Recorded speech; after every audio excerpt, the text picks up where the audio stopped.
सुप्रभात प्यारे बच्चों, मैं आपकी हिंदी अध्यापिका मुकेश कुमारी फिर एक नए अध्याय के साथ आपके सामने प्रस्तुत हूँ। सबसे पहले देखिए, आप गूगल पर जाइएगा और वहाँ पर ऑक्सफोर्ड एडवांटेज सर्च करना है। इसके बाद आपको स्क्रीन पे जो दिखाई दे रहा है यहाँ पर लॉगिन नेम और आईडी आपकी डालनी है।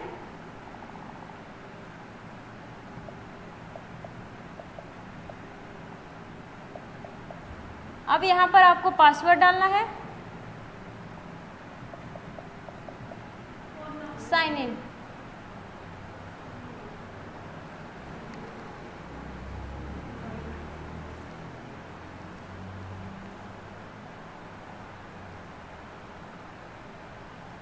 अभी हमें यहाँ पर हमारी क्लास है चौथी।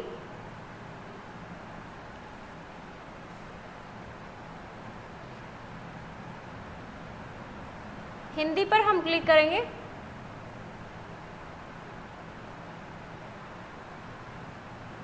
यहाँ जो आपको स्क्रीन पे दिखाई दे रहा है, यहाँ पर आपको माई बुक दिखेगा।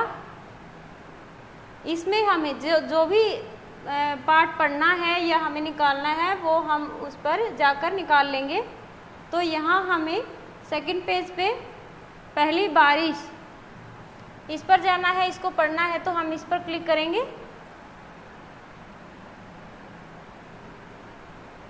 ये आ गया हमारा पहली बारिश।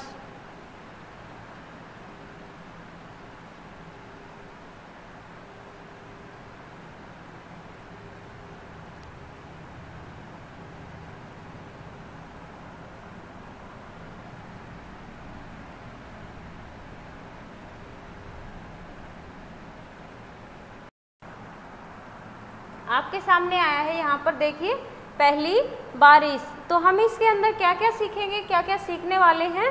बारिश से जुड़े अनुभवों को साझा करना, कि बारिश में हम क्या क्या अनुभव करते हैं, क्या क्या देखते हैं, क्या क्या कार्य करते हैं, वो सब हमें इस कविता में देखने को मिलेगा, अनुभव करने को मिलेगा।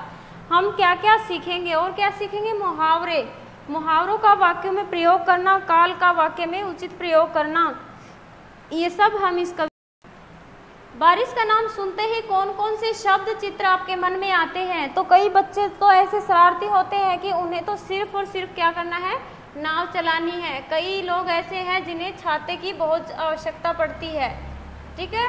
कईयों को अपने घर की छत याद आती है कि कहीं पानी ना टपकता हो या फिर कहीं से पानी आता तो नहीं नीचे। तो वो सब मतलब हमारे क्या है, मन में घूमता है जब बारिश का हम नाम सुनते हैं कि बारिश आने वाली है। अभी हम बच्चों अपनी कविता को शुरू करने जा रहे हैं। सभी इस कविता को मज़े से पढ़ना है, सभी को ध्यान से सुनना है। इस कविता के पात्र जो अपने दैनिक जीवन में व्यस्त हैं, आइए देखें कि बारिश उनके जीवन में क्या हलचल लाती है। मतलब क्या ऊटपटांग सी हरकतें हो जाती हैं एकदम से जब बारिश आती है, ठीक है। कोई कहीं खड़ा हो, अचानक से अगर बारिश आ जाए, उन्हें कोई काम याद आ जाए, तो किस तरह से उनके मन के अंदर हलचल होती है या वो क्या हरकतें करते हैं, वो सब इस कविता में बताया गया है। रस्सी पर लटके कपड़ों को सुखा रही थी धूप। तो ये देखिए कि जो औरतें, उन्होंने आंगन में अपने कपड़े सुखाए हुए हैं और उनको जो धूप थी, सूर्य की जो धूप थी, वो क्या कर रही थी, कपड़ों को सुखा रही थी। चाची पिछले आंगन में फटक रही थी सूप, ठीक है। तो यहाँ पर जो चाची जी हैं वो आंगन के अंदर बैठकर क्या कर रही थी, सूप क्या होता है, सूप होता है छाछ, सरकंडे वगैरह से बना हुआ एक ऐसा मतलब उसको बर्तन कह लीजिए या फिर उसको छाछ बोलते हैं, ठीक है, औजार बोलते हैं, जिससे हम क्या करते हैं, हमारे अनाज को साफ करते हैं पछाड़ कर, या फिर उसको क्या बोले जाते हैं, फटक कर, गेहूँ को या फिर अन्य अनाज को फटक कर जिसके माध्यम से हम साफ करते हैं, उसको सूप बोला जाता है, ठीक है।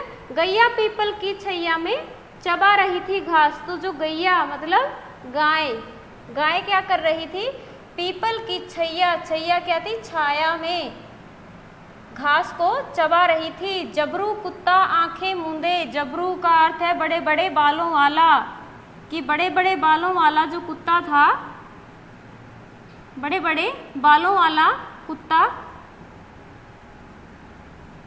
कुत्ता आंखें मूंदकर उसके पास लेटा हुआ था। जो पीपल के छाया के नीचे जो गाय बैठी थी उसी के पास एक जबरू कुत्ता आंखें मूंदे बैठा हुआ था, लेटा हुआ था। राजमिस्त्री जी होदे पर पोत रहे थे गारा। यहाँ पर देखिए होदा क्या होता है कि पानी की एक छोटी सी टंकी वगैरह बना दी जाती है, होद उसे बोलते हैं, जिसमें पानी इकट्ठा करना होता है हमें। पानी का एक छोटा सा जल का एक छोटा सा कुंड, तालाब से छोटा होता है, इसमें पानी घर के अंदर हमें अगर चिनाई वगैरह लगानी है, हमें घर वो मकान वगैरह बनानी हो तो हम एक होद बना देते हैं जिसके अंदर हम पानी को इकट्ठा करके रखते हैं। ठीक है, पोत रहे थे गारा, तो होदे पर क्या कर रहे थे, होद बना रहे थे, तो उसके अंदर गारा क्या होता है, सीमेंट चूने या फिर मिट्टी का एक मसाला बोलते हैं उसको, जिसके द्वारा हम ईंटों को एक दूसरे के ऊपर करके होद बनाते हैं या फिर निर्माण कार्य अपना करते हैं। तो वो गारा को क्या कर रहे थे, पोत रहे थे, उसके ऊपर उसको लीप रहे थे। उसके बाद उन्हें करना था छज्जा ठीक हमारा, जो हमारा छज्जा टूट गया था उसको क्या करना था, उसको ठीक करना था। किसके माध्यम से, किसके द्वारा करना था, ठीक है, जो वो गारा बना रहे थे। ठीक है, तो बच्चों यहाँ पर देखो, जो ये मैं वो सूप बता रही थी ना, ये है होता है छाछ। ये आपने अपने घरों में देखा भी होगा आमतौर पर। अम्मा दीदी को संग लेकर गई थी राशन लेने। जो अम्मा थी वो दीदी के साथ मिलकर क्या करने गई थी, संग मैंने होता है साथ लेकर उनको कहाँ गई थी, राशन को लाने के लिए। आते में मोची से जूते भी थे लेने, और जो मोची पड़ता है रास्ते में तो आते वक्त या आते समय हमें जूते भी वहाँ से लेने थे मोची से। तभी अचानक आसमान में काले बादल आए, भीगी हवा के झोंके अपने पीछे पीछे लाए। तभी जब ये सारे कार्य हो रहे थे, सभी अपने अपने कार्य में व्यस्त थे, तो तभी अचानक से आसमान के अंदर काले काले बादल आ गए, और जैसे कहते हैं ना कि ठंडी हवा आ रही है तो कहीं पे बारिश हो रही होगी, तो ऐसे ही भीगी हवा आई और उसके झोंके वो अपने पीछे पीछे लेकर आए थे। आगे चलते हैं। सबसे पहले शुरू हुई कुछ टिप टिप बूंदा बांदी, की सबसे पहले थोड़ी थोड़ी बूंदें आती हैं। कहते हैं कि अरे नहीं चलता बादल है, अभी चला जाएगा या अभी बारिश रुक जाएगी, तो उसी तरह से सबसे पहले टिप टिप करके बूंदा बांदी शुरू हुई।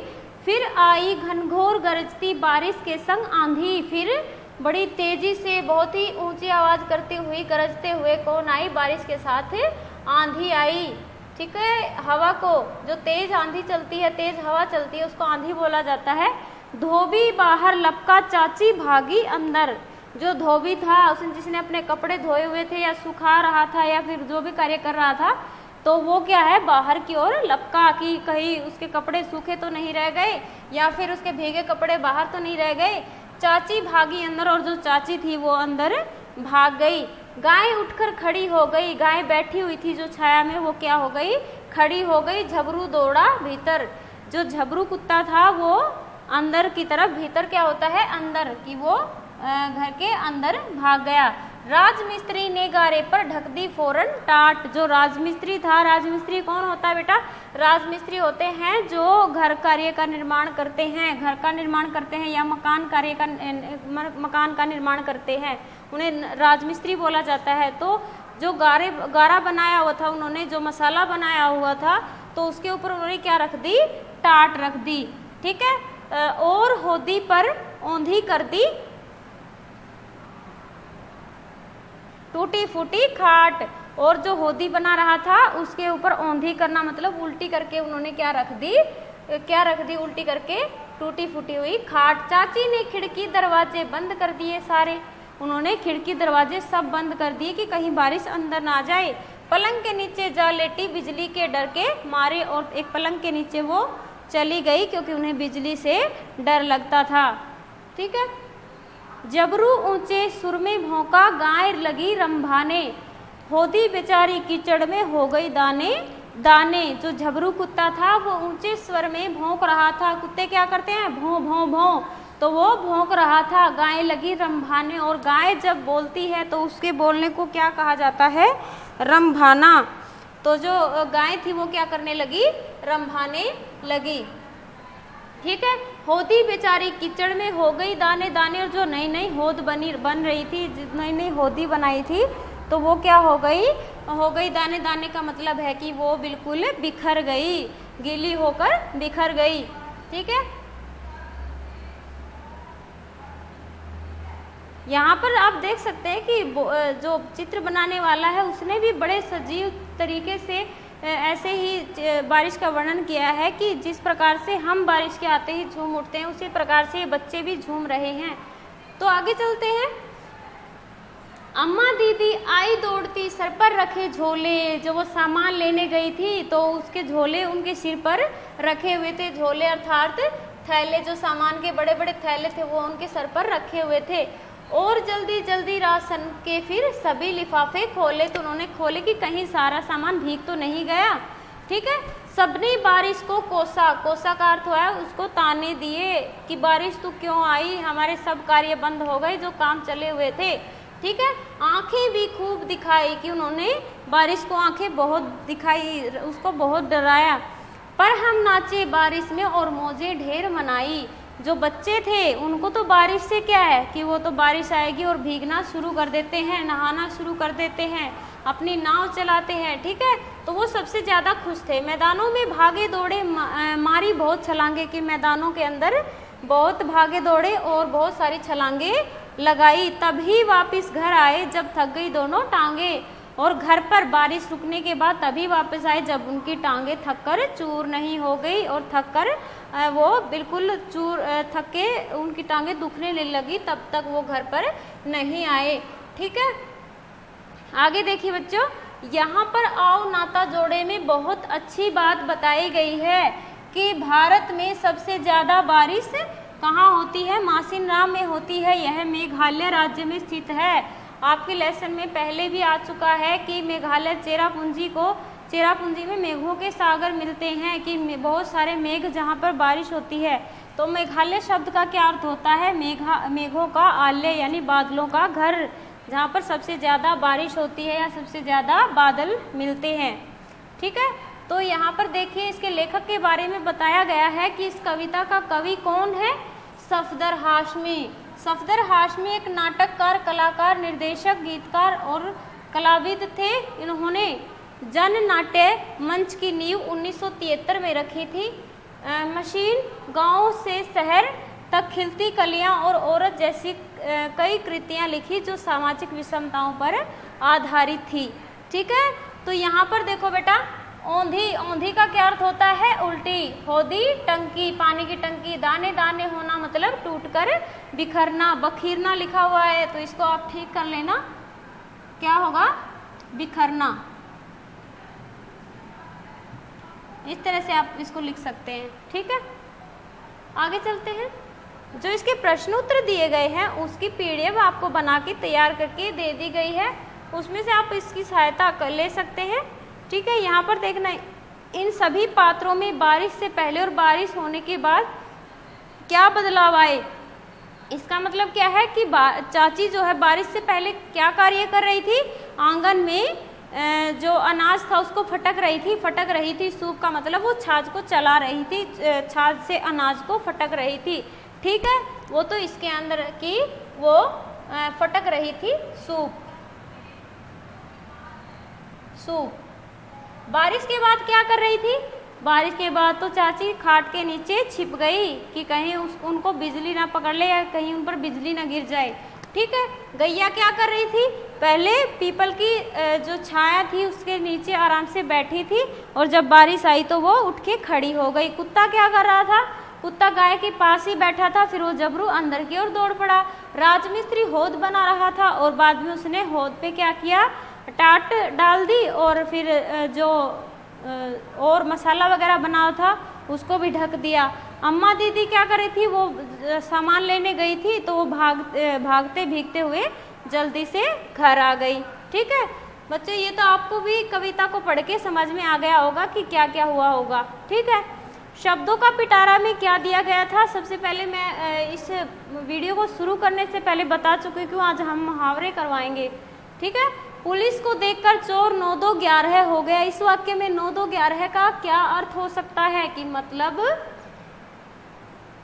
9 2 11 होना, भाग जाना, कि चोर पुलिस को देखकर 9 2 11 हो गया, ठीक है बच्चों। यहाँ पर देखो, भाषा को प्रभावशाली बनाने के लिए कुछ मुहावरों का प्रयोग किया जाता है, जिससे कि भाषा जो है भाषा बिल्कुल प्रभावशाली लगती है, ठीक है। 9 2 11 एक मुहावरा है, किसी भी बात को विशेष तरह से कहने के लिए मुहावरे का प्रयोग किया जाता है। जैसे इस वाक्य में, इसी वाक्य में हम ऐसे भी कह सकते हैं, पुलिस को देखकर चोर भाग गया, लेकिन विशेष प्रभाव हेतु, मतलब विशेष प्रभाव दिखाने के लिए इस बात को मुहावरे का प्रयोग करके कहा गया है कि पुलिस को देखकर चोर 9 2 11 हो गया, ठीक है। इसमें इसी तरह से हमें और भी मुहावरों का प्रयोग वाक्यों में करना है, जो कि हमारी भाषा को और भी प्रभावशाली बनाते हैं, ठीक है। यहाँ पर देखिए, नीचे कुछ मुहावरे लिखे हैं, वाक्य के आधार पर इनका अर्थ लिखे। यहाँ पर कुछ मुहावरे दिए गए हैं, जैसे अथर्व अपनी माँ की आंखों का तारा है, मतलब आंखों का तारा का मतलब बहुत प्यारा होना, कि अथर्व अपनी माँ का बहुत प्यारा है। तो यहाँ पर इसको अच्छे से, इस वाक्य को बहुत सुंदर बनाने के लिए क्या किया गया है? मुहावरे का प्रयोग किया गया है कि आंखों का तारा। चोर पुलिस की आंखों में धूल झोंक कर भाग गया, मतलब कि आंखों में धूल झोंकना क्या होता है? धोखा देना, कि उसको धोखा देके भाग गया। खजाने का नक्शा मिलते ही वह अपने अकल के घोड़े दौड़ाने लगा। अकल के घोड़े दौड़ाने का मतलब है कि वो खजाने को नक्शा मिलते ही अपने अलग अलग विचारों को दौड़ाने लगा, या अपने अलग अलग विचार लगाने लगा। किसान कोल्हू के बैल की तरह काम करता है, यानी कि बहुत मेहनत का काम करता है, दिन रात मेहनत करता है। वह बात बात पर गिरगिट की तरह रंग बदलता है। गिरगिट की तरह रंग बदलने का मतलब है कि बार बार अपनी बात से पलट जाता है, ठीक है बच्चों। तो ये क्या करते हैं मुहावरे? हमारी भाषा को और भी प्रभावशाली बनाते हैं। आगे देखिए, भाषा से में क्या दिया गया है? बताया था कि काल क्रिया, मतलब हम यहाँ पर क्या पढ़ेंगे? काल के बारे में। ऐसे शब्द जिनसे किसी कार्य या क्रिया के करने या होने के समय का पता चलता है। समय का, कि वो किस वक्त हुई है, कब हुई है, क्यों, पहले हुई थी, बाद में हुई है, अब हुई है, तो उसे क्या कहेंगे? काल कहते हैं।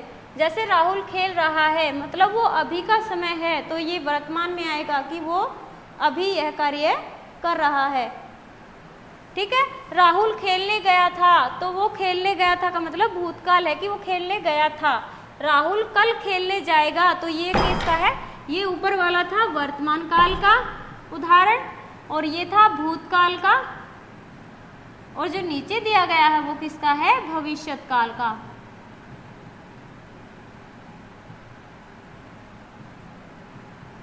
ये सभी आपको तीनों के उदाहरण एक एक करके दे दिए गए हैं। पहले वाक्य में क्रिया वर्तमान समय में हो रही है, इसे वर्तमान काल कहते हैं। दूसरे वाक्य में क्रिया समाप्त हो चुकी थी, इसे भूतकाल कहा जाता है।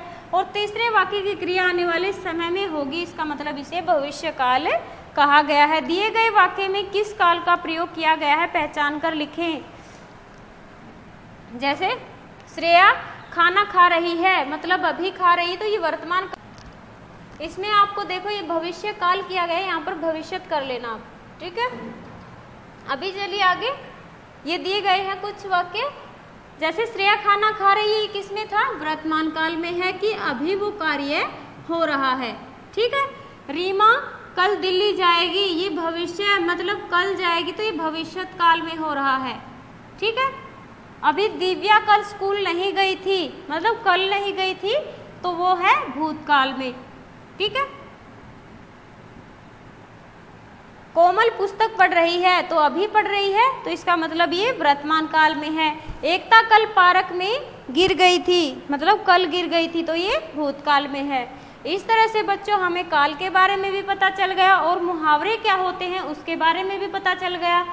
और ये बारिश जो है, पहली बारिश जो कविता है, बहुत अच्छी है, रोचक है, मुझे तो बहुत अच्छी लगी है, और आपको भी बहुत अच्छी लगने वाली है। जो कवि ने जिस तरीके से रोजमर्रा के कार्य करते हुए लोगों का वर्णन किया है वो अपने आप में बहुत सजीव लग रहा है।